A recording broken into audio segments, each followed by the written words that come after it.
Hi, welcome to Market Insights with Voit Real Estate Services. Today we have Bob Brady with us. Welcome, Bob. Well, nice to be here. Thank you. Give us a little insight on your practice and what you specialize in. It seems being one of the few people in my sector that's been in it for 40 plus years, I've kind of segued into being a tenant rep guy these last 8 or 10 years or so, just because it's been more difficult to go out and work on these 10-acre, 20-acre centers, basically with 1 or 2 people in the group. But I have incorporated, Riverside, San Bernardino, Orange County, and San Diego, being able to follow the requirements of these tenants so they can work with the same guy in these different markets, which I think is one of the things I've tried to use to separate myself. And who are some of the guys, some of the tenants you're running around? Oh gosh, I've been the exclusive tenant rep for Discount Tire, America's Tire Store, since '92. So I've done 30 plus deals with them over the 30 years in those 3 counties: Riverside, San Diego, Imperial County. Popeye's Chicken, I've done 25 of those deals with a couple different franchisees. It seems as though now all the corporate retail people, they want to be in the royalty game. They don't want to flip burgers or fix cars. They want to franchise it. So most of the people, I'd say from 25 years ago or so, segued into having 80% franchisee as opposed to 20% franchisee.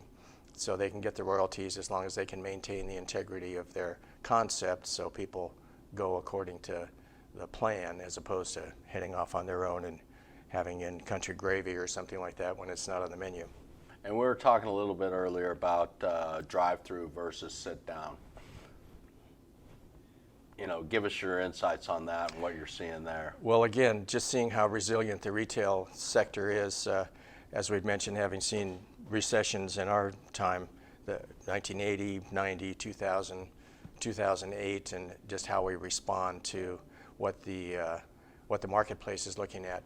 In the last 2 years or so, my clients, my Jack in the Box operators, got 200 Jack in the Boxes, 40 Denny's, 15 corner bakeries. Another couple franchisees have between 40 and 80 locations. The drive-through people have experienced 25% plus volume increase during this pandemic, and how they've responded to that, which makes them very aggressive on going after the pad deals. There's still a lot of competition because there's not many corners available.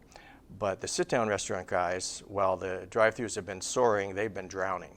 They can't get people in there because of COVID, the mask requirements and whatnot.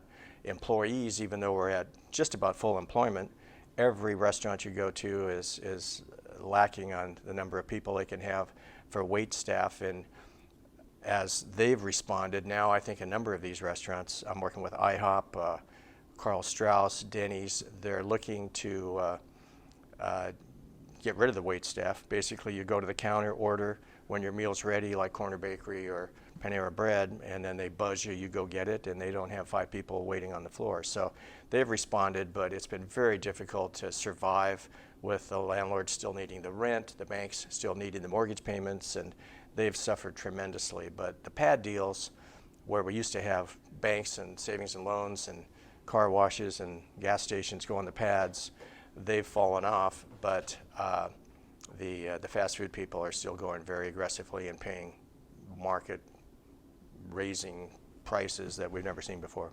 Interest rates affecting anything you're doing? I think it's going to, but as it stands right now, a lot of these people that have been having multiple restaurants units in their chain have got a lot of cash, and they think that while they're making a 20-year deal, there's going to be blips in there, and they're not too worried that the interest rates are going to stay this high. Inflation is very important, and when you hit the investment side, if your inflation and your interest rate's higher than your 4 or 5 cap that you bought it as an investment for an income stream, that influences it quite a bit as well. So I think they're going to see the interest, the cap rates go up based on the interest rates and whatnot. But right now, mostly I've got a couple different exchange people that are desperate enough to have to deal with what the market says right now. But I think it'll be a little more fluid over the next 12 months. And prediction for the future? Well, I think the pad deals, as I say, we're locked into 10% increases every 5 years or so. The appreciation you might get when you can adjust to market after 20 years is going to be more of an incentive than looking right now at a good return. I think the interest rates are going to stay pretty stable. The anchor tenants are downsizing. Online shopping is influenced. Retail leasing, they don't know what to do right now based on sizing employees and the shopping situation. So I think it's going to be still aggressive for the pads.